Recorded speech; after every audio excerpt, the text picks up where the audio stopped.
Hello दोस्तों, हम लोगों ने लेक्चर नंबर 10 में देखा था क्रिस्टलीय दोष उसके प्रकार।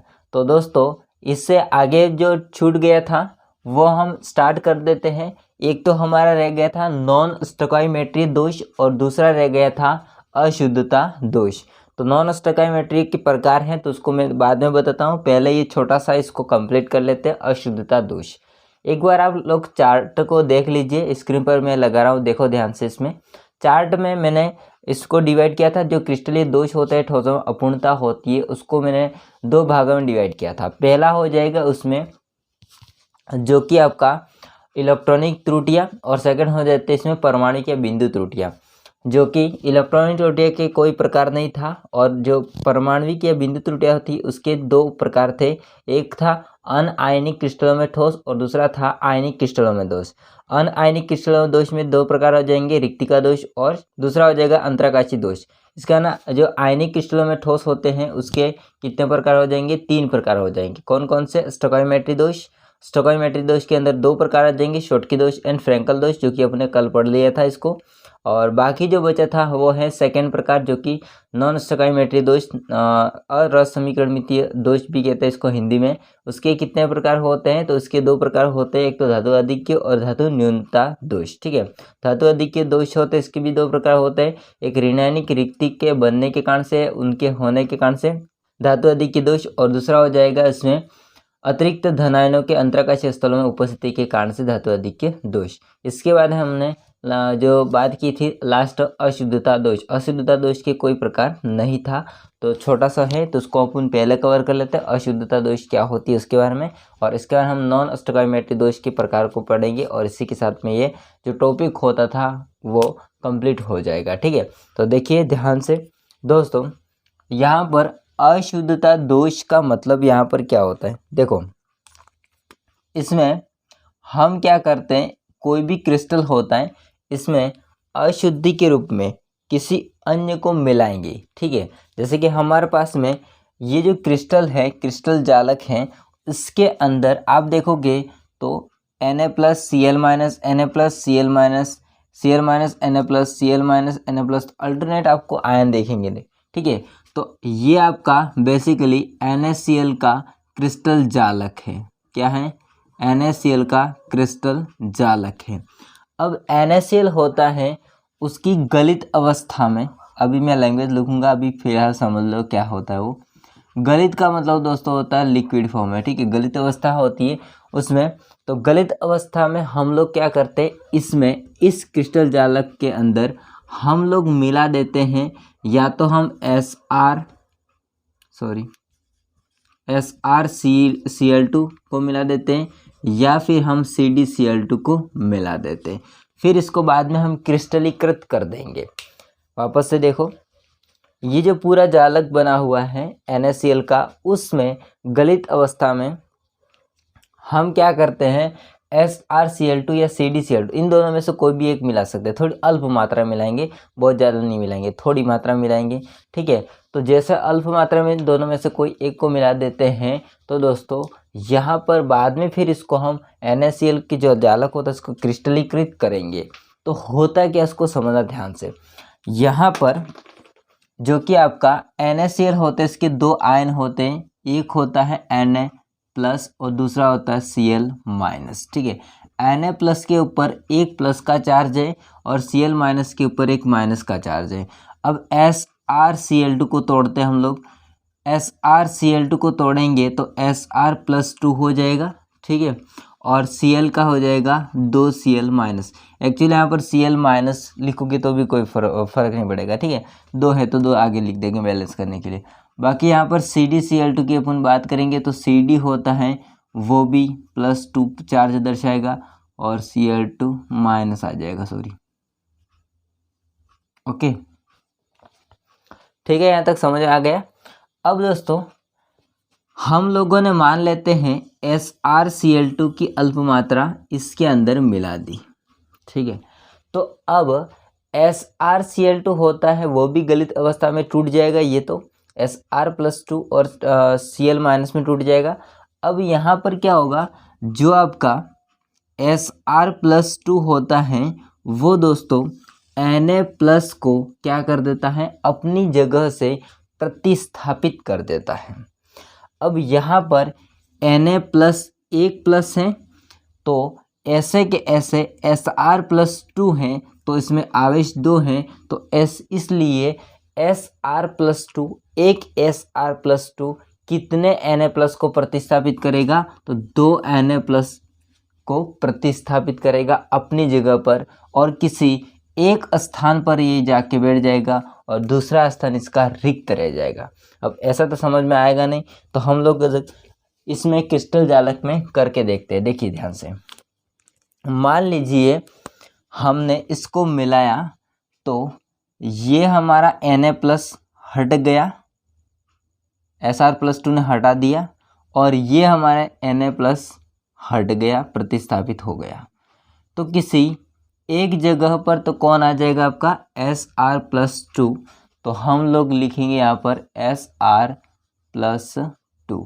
अब आपके दिमाग में क्वेश्चन तो आ रहा होगा कि एक जगह खाली क्यों रह जाती है, ठीक है, क्योंकि दोस्तों Sr होता है उसके ऊपर आवेश कितने संख्या में, 2, तो हमारे पास में 2 Na+ हटे, तब जाके इसका बैलेंस हुआ है आवेश का, ठीक है। तो एक जगह तो खाली रह जाएगी और एक जगह पर कौन आ जाएगा, Sr+2। तो यहाँ पर बनने वाली जो रिक्तिका होगी, इसके कारण से उत्पन्न दोष को हम क्या कहेंगे, अशुद्धता दोष कहेंगे।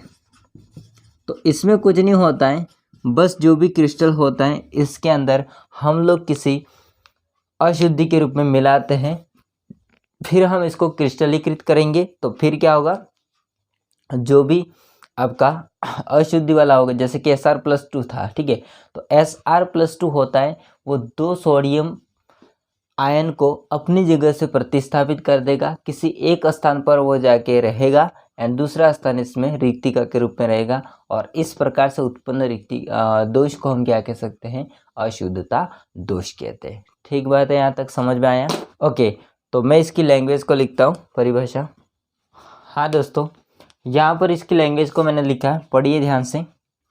यदि NaCl गलित में अल्प मात्रा में, ठीक है, NaCl गलित में अल्प मात्रा में SrCl2 या फिर CdCl2, जो कि आपको मैंने पहले बताया वही कि NaCl गलित में है, तब SrCl2 या CdCl2 मिला दे एवं उसे क्रिस्टलीकृत कर दिया जाता है या जाए, तब Na+ के स्थान पर, जहाँ पर Na+ था उसके स्थान पर Sr+2 या फिर Cd+2 आयन द्वारा घेर लिए जाते हैं, एंड प्रत्येक Sr+2 या Cd+2 2 Na+ आयनों को प्रतिस्थापित करता है। एक यहाँ से प्रतिस्थापित हुआ, एक यहाँ से प्रतिस्थापित हुआ, और एक आयन का स्थान ग्रहण करता है और दूसरा स्थान होगा वो रिक्त रह जाता है।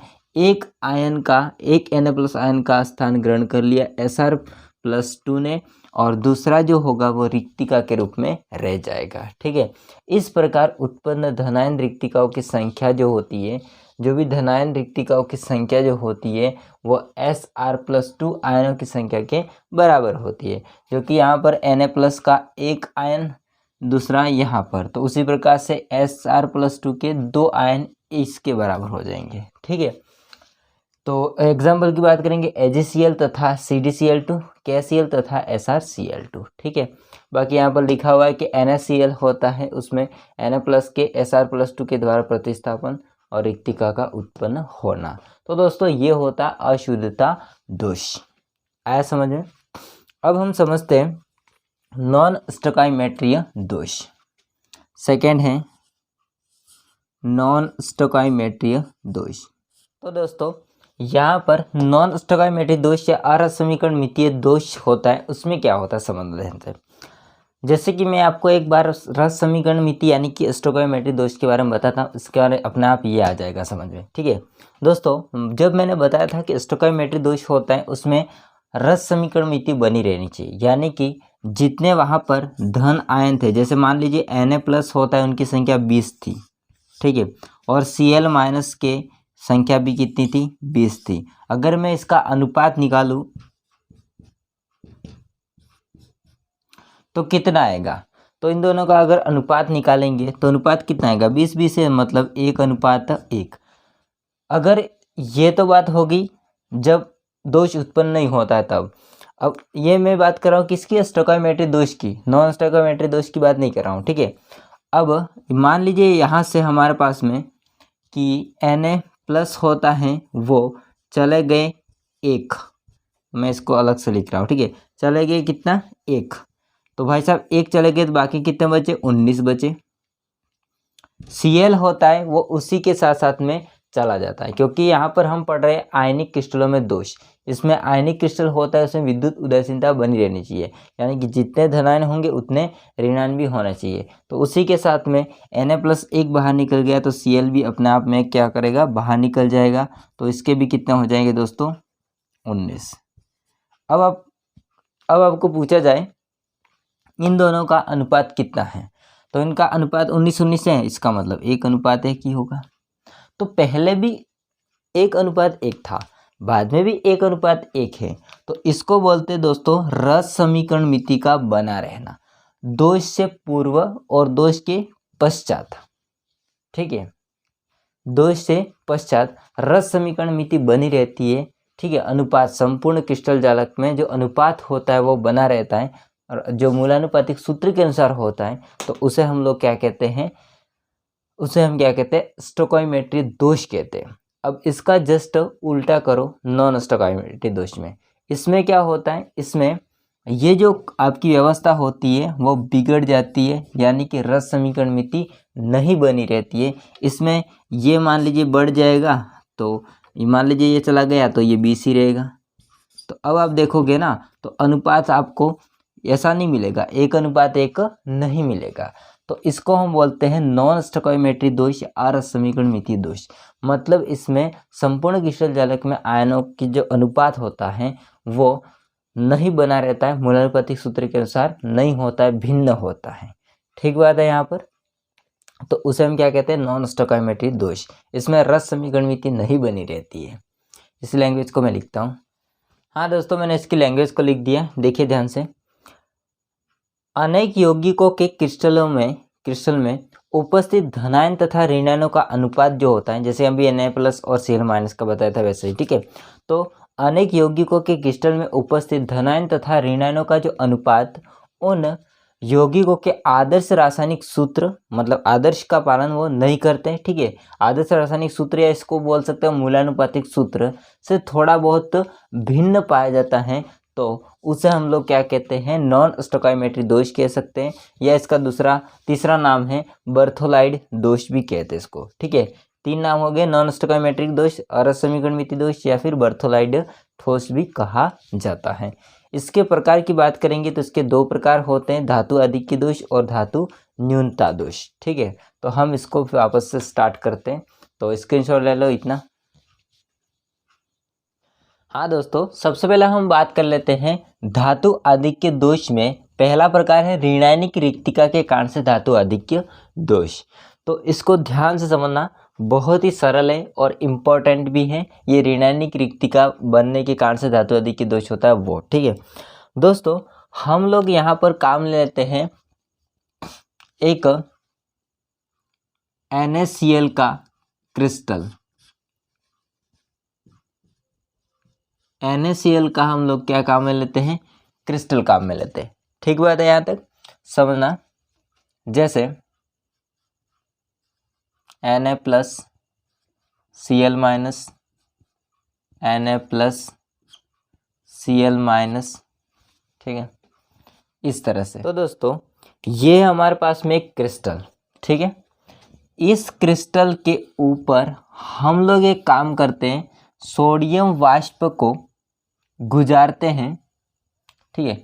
ये हमारे पास में है NaCl का क्रिस्टल। इस क्रिस्टल के ऊपर हम लोग किसको गुजारते हैं, सोडियम वाष्प को गुजारते हैं। किसको गुजारते हैं, सोडियम वाष्प को। जैसे इसको सोडियम वाष्प को गुजारते हैं, गर्म करते हैं, तो सोडियम अपने में से एक इलेक्ट्रॉन निकाल देता है और ये बनाता है Na+ एंड एक इलेक्ट्रॉन। ठीक है, यहाँ तक समझ आया। हमारे पास में NaCl का क्रिस्टल है, उसके ऊपर हम लोग क्या करते हैं, Na का वाष्प गुजारते हैं, गर्म करते हैं। ठीक है, तो यहाँ पर Na होता है वो Na+ और एक इलेक्ट्रॉन को बाहर निकाल देते हैं। जैसे ये Na+ इस क्रिस्टल की सतह पर आता है तो वो जम जाता है एंड Na+ होता है वो अपने विपरीत आयन यानी कि Cl- आयन को अपनी तरफ खींच लेता है और यहाँ पर आपका जो Cl- होता है वो क्या होगा, Na+ के साथ में जुड़ करके वापस से क्या बना देगा दोस्तों, NaCl बना देगा। तो यहाँ से गया है कौन, अपना Cl-, इसको मैं अलग से वापस लिख रहा हूँ, Na+ एंड Cl-, और वापस से किसका निर्माण कर देंगे, NaCl का। ठीक है, यहाँ तक समझ आया।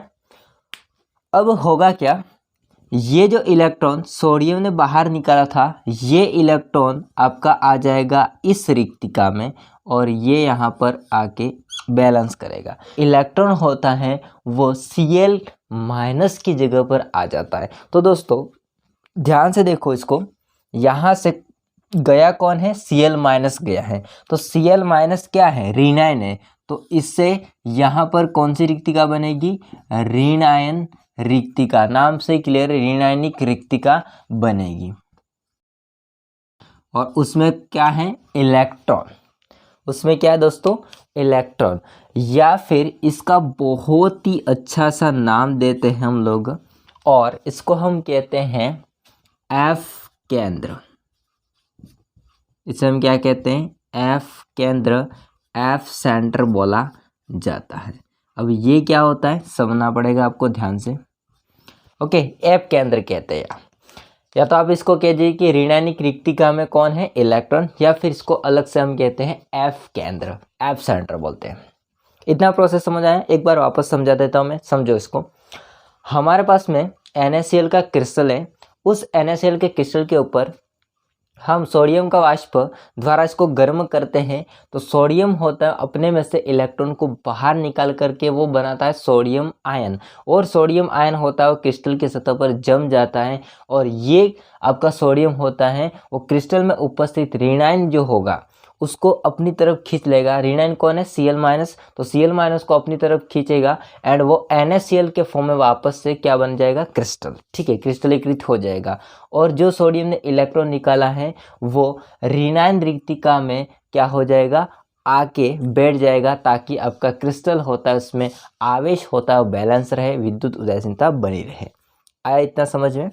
अब इसको हम लोग कहते हैं F केंद्र। दोस्तों F केंद्र क्यों कहते हैं, समझना ध्यान से इस बात को, क्योंकि यहाँ पर बहुत अच्छी बात है। क्या है कि F जो होता है केंद्र वो किसके लिए कहा जाता है, इलेक्ट्रॉन के लिए। यहाँ पर जो इलेक्ट्रॉन है वो दोस्तों है मुक्त इलेक्ट्रॉन। कैसा इलेक्ट्रॉन है, मुक्त इलेक्ट्रॉन। और मुक्त इलेक्ट्रॉन होता है, इसकी वजह से ये जो क्रिस्टल होता है वो कैसा होगा, रंगीन होगा। क्रिस्टल कैसा होगा, रंगीन होगा। जब मुक्त इलेक्ट्रॉन के कारण से क्रिस्टल रंगीन होता है तो फिर इसको बोला जाता है F सेंटर, क्योंकि यहाँ पर दोस्तों F का मतलब होता है फॉर्बेनजेटर, फॉर्बेनजेटर। और ये फॉर्बेनजेटर होगा वो जर्मन शब्द है। फॉर्बेनजेटर होता है वो कौन सा शब्द है, जर्मन शब्द है, और इसका सीधा सा मतलब होता है हिंदी में रंग। तो यहाँ पर ये इलेक्ट्रॉन रंग प्रदान करता है क्रिस्टल को, इसलिए इसको कहा जाता है रंग केंद्र। आया समझ में, इसलिए इसको कहा जाता है क्या, रंग केंद्र या कलर सेंटर। आया बात समझ में वापस से। F का मतलब होता है फॉर्बेनजेटर। फॉर्बेनजेटर जर्मन शब्द है और इसका मतलब होता है रंग। ठीक है, और रंग होगा वो किसके कारण से प्रदर्शित होता है? मुक्त इलेक्ट्रॉन के कारण से। ठीक है, तो ये क्रिस्टल कैसा हो जाएगा? रंगीन हो जाएगा। अब ऐसा क्यों होता है? देखो, इलेक्ट्रॉन होता है, उसके ऊपर जब सूर्य का प्रकाश पड़ेगा तो वो इलेक्ट्रॉन उत्तेजित अवस्था में आ जाएगा और उस दौरान वो क्या करेगा? रंग उत्पन्न करेगा और इस दौरान हमारा क्रिस्टल होगा वो कैसा हो जाएगा? रंगीन हो जाएगा। ठीक है, तो इसलिए इसका नाम है एफ सेंटर। तो ये दोस्तों पूछ सकता है एग्जाम में, एफ सेंटर का मतलब क्या होता है? तो ऋणायनिक रिक्तिका में उपस्थित अयुग्मित इलेक्ट्रॉन को हम क्या कहते हैं? एफ सेंटर कहते हैं। ऋणायनिक रिक्तिका में उपस्थित अयुग्मित इलेक्ट्रॉन को हम क्या कहते हैं? एफ सेंटर कहते हैं। हालांकि मैं लैंग्वेज लिखता हूँ, ठीक है, तो इतना आपको समझ में आ चुका होगा।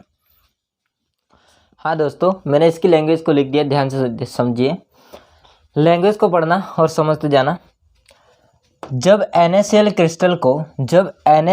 क्रिस्टल को Na वाष्प के वातावरण में गर्म करते हैं, Na वाष्प के वातावरण में इसको गर्म करते हैं तो Na परमाणु क्रिस्टल की सतह पर जम जाता है। तो यहाँ पर अपना Na होता है वो जम जाता है और ये किसका निर्माण करता है? Na+ का निर्माण करता है। ठीक है, तो जम जाते हैं और Cl- आयन क्रिस्टल से विसरित होकर, अब यहाँ पर बात समझना ध्यान से, ये यहाँ से पर Cl- था, वो क्रिस्टल से विसरित होकर के मतलब बाहर निकल करके वो Na+ आयन के साथ जुड़ करके NaCl बना लेता है। ठीक है, आप लोगों ने देखा इसको ऊपर बना लिया है NaCl एंड तथा इलेक्ट्रॉन जो Na के Na+ आयन में बदलने के कारण से उत्पन्न हुआ है, यानी कि Na था वो Na+ आयन में बदलने के कारण से जो इलेक्ट्रॉन उत्पन्न हुआ है वो इलेक्ट्रॉन ऋणायन रिक्तिका को ग्रहण कर लेता है। यहाँ पर ऋणायन रिक्तिका बनेगी क्योंकि ऋणायन चला गया इस कारण से, Cl- चला गया इस कारण से,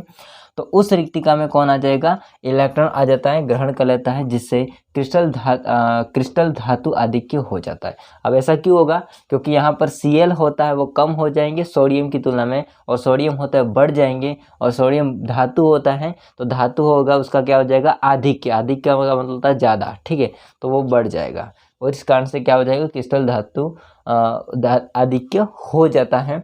आगे बढ़ते हैं। अयुग्मित इलेक्ट्रॉन द्वारा भरी ऋणायनिक रिक्तिकाओं को एफ केंद्र कहते हैं। अयुग्मित इलेक्ट्रॉन द्वारा भरी ऋणायन रिक्तिकाओं को हम क्या कहते हैं? एफ केंद्र कहते हैं। एफ केंद्र क्यों कहते हैं? क्योंकि एफ का मतलब होता है फॉर्मेंजेटर, जर्मन वर्ड है, और इसका मतलब होता है रंग, कलर होता है, तो इसको कलर सेंटर भी कहते हैं या एफ सेंटर भी कहा जाता है। ठीक है, और एफ केंद्र के कारण से क्रिस्टल को रंग मिलता है। एग्जाम्पल की बात करेंगे तो इसमें LiCl होता है, गुलाबी कलर का होगा क्योंकि यहाँ पर लिथियम का आधिक्य हो जाएगा, और KCl होगा उसमें बैगनी रंग का होगा क्योंकि यहाँ पर आपका पोटेशियम होता है K+, इसका क्या हो जाएगा? आधिक्य हो जाएगा। एंड NaCl पीले रंग का होता है क्योंकि यहाँ पर Na+ का क्या हो जाता है? आधिक्य हो जाता है। ठीक है, तो ये आप स्क्रीनशॉट ले लो, हम आगे पढ़ते हैं। हाँ दोस्तों, अब हम लास्ट टॉपिक हैं 2, उसको कवर कर लेते हैं। हालांकि मैंने इसकी लैंग्वेज को लिख दिया है, समझिए ध्यान से। पहला है इसमें मतलब जो धातु आधिक्य दोष था उसका सेकेंड है, दूसरा प्रकार, वो है अतिरिक्त धनायनों की अंतराकाशीय स्थलों में उपस्थिति से धातु आधिक्य दोष। मतलब कि यहाँ पर आपके सामने जो क्रिस्टल बना हुआ है उसमें खाली जो जगह बीच बीच में दिखाई दे रही है उसको बोलते हैं अंतराकाशीय स्थल या अवकाश बोलते हैं, और उसमें अतिरिक्त अगर धनायन आ जाता है, अतिरिक्त मतलब बाहर से कोई धनायन आ जाता है, तो फिर दोस्तों यहाँ पर कौन सा दोष उत्पन्न होगा? ये वाला। ठीक है, और इसकी वजह से अतिरिक्त धनायन आ जाने की वजह से इस क्रिस्टल में धनायन की मात्रा बढ़ जाती है और ये कहलाएगा धातु आधिक्य। ठीक है, तो फिर वो क्या हो जाता है? धातु होगा वो ज़्यादा हो जाएगा, धनायन होगा वो ज़्यादा हो जाएगा। क्या होता है समझिए ध्यान से दोस्तों। यहाँ पर मैं बता दूँ आपको कि M+ का मतलब होता है कोई भी धातु। जैसे फॉर एग्जांपल यहाँ पर जिंक है तो जिंक ले सकते हैं आप लोग। ठीक है, कोई भी धातु हो जाएगा, सोडियम हो गया, मैग्नीशियम हो गया, कोई भी धातु है ना, पोटेशियम हो गया। तो M की जगह आप धातु ले सकते हैं, मेटल को ले सकते हो, और X की जगह आपको लेना है दोस्तों, क्या लेना है? हैलोजन लेना है, Cl Br I। ठीक है, F नहीं है, तो ये आपको लेना है क्या? किसकी जगह पर, एक्स की जगह पर। एक्स का मतलब होता है हेलोजन और एम का मतलब होता है मेटल्स, ठीक है, दोनों में सेम सेम आ जाएंगे। ओके, समझिए बात को ध्यान से। अब यहाँ पर दोस्तों हम एक काम में लेते हैं ZnO को, इसको बोलते हैं दोस्तों जिंक ऑक्साइड, ठीक है, क्या बोलते हैं इसको, जिंक ऑक्साइड, ठीक है। मैं इसको नीचे कर रहा हूँ एक बार। जिंक ऑक्साइड बनता कैसे उसको समझो एक बार। जिंक होता है वो अपने में से एक इलेक्ट्रॉन और दो इलेक्ट्रॉन को बाहर निकाल देता है और क्या बनाता है, Zn+2 बनाता है। क्या बनाता है, Zn+2 बनाता है। ये दो इलेक्ट्रॉन होता है वो आपका ऑक्सीजन ग्रहण कर लेता है वापस से। ये आपका दो इलेक्ट्रॉन होता है वो कौन ग्रहण कर लेता है, ऑक्सीजन ग्रहण कर लेता है और ऑक्सीजन बना देता है -2। जब ये दोनों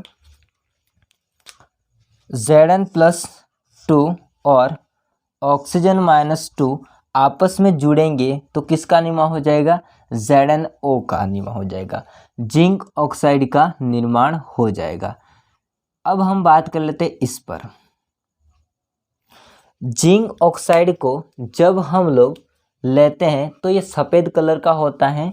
इसको हम लोग गर्म करते हैं, तापमान देंगे, इसको गर्म करेंगे। जैसे इसको तापमान देंगे तो आपको पता है जैसे वो मिलकर के बना होता है वैसे टूट जाएगा। जिंक होगा वो Zn+2 में टूट जाएगा, तो जिंक होगा वो टूटेगा Zn+2 में। एंड ऑक्सीजन होता है वो किस में टूट जाएगा, O-2 में। लेकिन दोस्तों यहाँ पर खास बात ये है कि आपका ऑक्सीजन होता है वो शर्मिंदा के साथ में जो जिंक के पास में लिए थे दो इलेक्ट्रॉन उसको वो वापस से बाहर निकाल देता है और वो बन जाता है ½ O2। अब ½ O2 क्यों वो आपको समझाऊंगा मैं।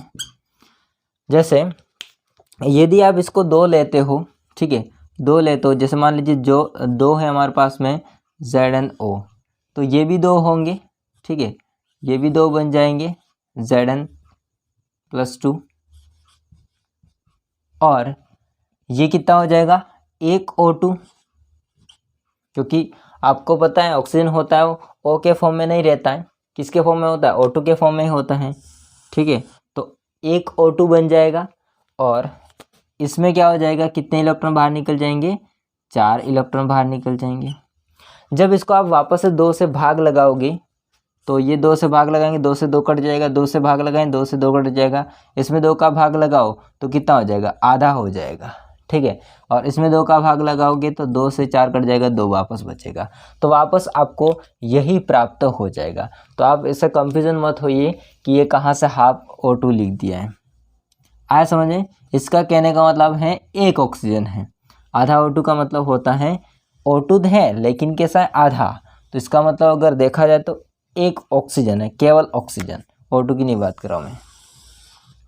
आया बात समझ में। तो ये कंडीशन आ जाती है। अब Zn+2 होता है वो कहाँ आ जाएगा, इस क्रिस्टल के अंतराकाशीय स्थल में, यानी कि Zn+2 होगा वो अतिरिक्त धनायन के रूप में आ जाएगा अंतराकाशीय स्थल में, क्योंकि यहाँ पर लिखा है ना अतिरिक्त धनायनों के अंतराकाशीय स्थल में उपस्थिति। और इस आयन को बैलेंस करने के लिए दोस्तों यहाँ पर उसका इलेक्ट्रॉन भी क्या हो जाएगा, आ जाएगा, ठीक है। अब आप समझो, पहले M था और M मतलब जिंक है ना, मतलब सभी जगह M की जगह क्या होगा, Zn+2 होगा। और Zn+2 एक और आ गया जिससे Zn+2 की मात्रा बढ़ गई, इसलिए इसको बोला जाता है धातु आधिक्य दोष। अब यहाँ पर मैंने M लिखा है तो ये अच्छा नहीं लगेगा, इसलिए मैं आपको यहाँ पर Zn+2 की जगह पर बताता हूँ क्या लिखेंगे, M+ लिख देते हैं ताकि आपको अच्छा लगे देखने में, ठीक है। और यहाँ पर हम 1 इलेक्ट्रॉन लिख देते हैं किताब के हिसाब से। आया समझे। वापस से देखो ध्यान से क्या होता है। तो हमारे पास में एक क्रिस्टल है, इस क्रिस्टल में हम लोग क्या करते हैं, जो भी क्रिस्टल लिया है, जैसे कि यहाँ पर हमने ZnO का लिए उदाहरण के स्वरूप लिया है ना, उदाहरण के स्वरूप हमने जिंक ऑक्साइड को लिया, सफ़ेद कलर का होगा, ठीक है। तो उसको गर्म करेंगे तो वो क्या करते हैं, एक तो अपना Zn+2 आयन बनाते हैं, बाकी ऑक्सीजन होता है अलग हो जाएगा, एंड इलेक्ट्रॉन होगा वो ऑक्सीजन होता है जैसे इलेक्ट्रॉन पहले ग्रहण किया था जो बनते वक्त, उसको वापस से वो क्या करता है, बाहर निकाल देता है। ये Zn+2 होता है किसी क्रिस्टल में अतिरिक्त धनायन के रूप में अंतराकाश स्थल में चला जाता है, उसके साथ साथ में उसका इलेक्ट्रॉन भी आ जाएगा, क्योंकि यहाँ पर आवेश को बैलेंस करना जरूरी होता है, क्योंकि हम पढ़ रहे हैं आयनिक क्रिस्टलों में दोष, इसलिए, ठीक है। ओके, उसकी लैंग्वेज को पढ़ लेते हैं, फिर आप आगे देखो। देखिए ध्यान से, इसमें धनायन अंतराकाशीय स्थल को ग्रहण कर लेता है, इसमें धनायन होगा वो अंतराकाशीय स्थल को ग्रहण कर लेता है, ठीक है, ये नहीं है, ये वाला, ठीक है, ग्रहण कर लेता है। उदाहरण स्वरूप कमरे के ताप पर जिंक ऑक्साइड ZnO सफ़ेद रंग का होता है। कमरे के ताप पर ये आपका जिंक ऑक्साइड होता है, किस कलर का होता है, सफ़ेद कलर का होता है, ठीक है। एंड परंतु गर्म करने पर पीले रंग का हो जाता है। जब इसको गर्म करेंगे तो ये किस कलर का हो जाएगा, पीले रंग का हो जाता है। एंड यहाँ पर क्रिस्टल में Zn+2 आधिक्य हो जाता है तथा इलेक्ट्रॉन भी अंतराकाशीय स्थल में आ जाता है। यहाँ पर Zn+2 का आधिक्य हो जाता है, साथ में इलेक्ट्रॉन भी अंतराकाशीय स्थल में आ जाता है, क्योंकि यहाँ पर आवेश को बैलेंस करना होता है, ठीक है, जो कि क्रिस्टल को रंग प्रदान करता है। जो अपना इलेक्ट्रॉन होगा, मुक्त इलेक्ट्रॉन, वो आता है, तो हम जानते हैं, अभी आगे भी पढ़ा हम लोगों ने, क्या होता है, रंग प्रदान करता है, और ये क्रिस्टल को क्या करेगा, रंग प्रदान करता है, ठीक है। तो ये हो गई धातु आधिक्य की बात, इसके दो प्रकार थे वो। और लास्ट हम पढ़ लेते हैं धातु न्यूनता दोष। दोस्तों यहाँ पर एक वर्ड आपको समझ में आ रहा होगा कि धातु न्यूनता, मतलब यहाँ पर धनायन होगा, उनकी मात्रा कम है या कम करनी है हमको, ठीक है। क्या होता है समझिए ध्यान से। दोस्तों इसमें भी M का मतलब यहाँ पर कोई मेटल ले सकते हो, X का मतलब हम हैलोजन ले सकते हैं, ठीक है। अब होता क्या है, इसमें हम ऐसे मेटल को लेंगे, मतलब ऐसे धातुओं को लेंगे जिनकी ऑक्सीकरण संख्या होती है वो 2 हो या फिर 3 प्रदर्शित करे। मतलब कि अगर मैं बात करूं कि Fe हम लेते हैं, तो Fe मेटल हम लोगों ने लिया है, तो Fe 2 तरह की ऑक्सीकरण संख्या प्रदर्शित करता है। एक Fe+2 ऑक्सीकरण संख्या प्रदर्शित करता है और दूसरी Fe+3 ऑक्सीकरण संख्या प्रदर्शित करता है।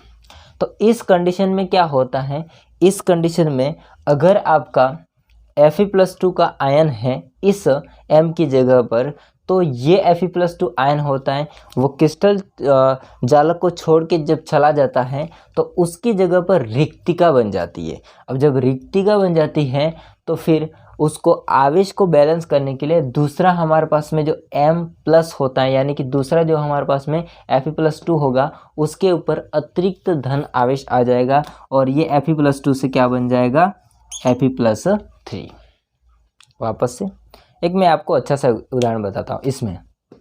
इसमें क्या होता है, जैसे कोई हमारे साथ में बंदा काम करने गया है, ठीक है, तो इसमें क्या होगा, हम उसके साथ में उसको लेके गए हैं, अब हमारा कुछ काम आ गया, ठीक है, तो हम क्या करेंगे, उस काम वाली जगह से हम बाहर निकल आए, ठीक है, कुछ टाइम के लिए, मतलब एक दिन के लिए बाहर निकल आए और हमारा जो काम था उसको सौंप के आ गए।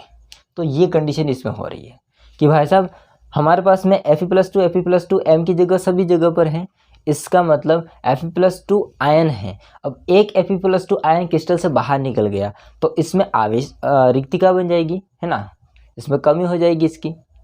अब फिर दूसरा हमारे पास में जो होगा उसके साथ में वो अतिरिक्त आयन को क्या कर लेगा, धनावेश को ग्रहण कर लेगा।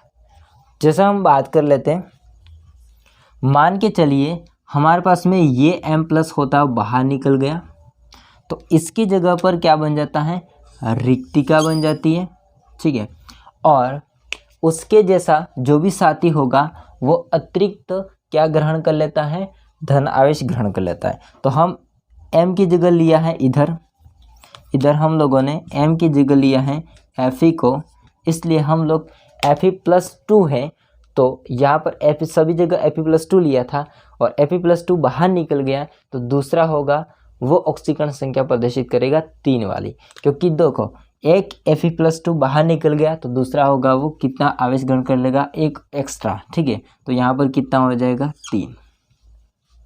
आया समझे? या फिर आप इसको ऐसे समझो, Na+ है ना, ठीक है, Na+ है, एक Na+ बाहर निकल गया तो उसका आवेश बैलेंस करने के लिए ये जो Na+ होता है वो कितना आवेश ग्रहण कर लेगा, 2। सिंपल सी बात है, ठीक है, कोई टफ नहीं है। आया समझ में? तो हम लोगों ने Fe+2 लिया था, इसलिए इस पर क्या लगाया, M+3, मतलब Fe+3 आवेश। पढ़िए इसको। यह दोष प्रायः उन धातुओं में पाया जाता है जिनकी भिन्न ऑक्सीकरण संख्या प्रवृत्ति होती है, यानी कि जिनकी भिन्न भिन्न ऑक्सीकरण संख्या प्रदर्शित करता है उसकी प्रवृत्ति होती है।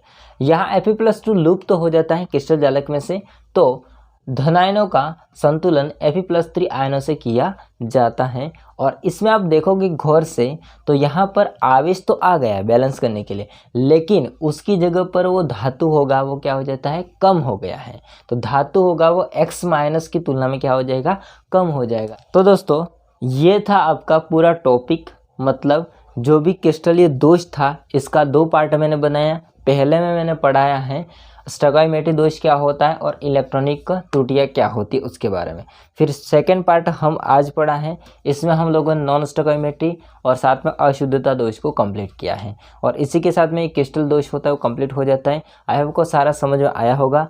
वीडियो अच्छा लगा तो लाइक कीजिए, चैनल को सब्सक्राइब नहीं कर देना। मिलते हैं नेक्स्ट वीडियो में, तब तक लीजिए हिंद, वंदे मातरम। स्क्रीनशॉट लेना, नोट्स बना लेना।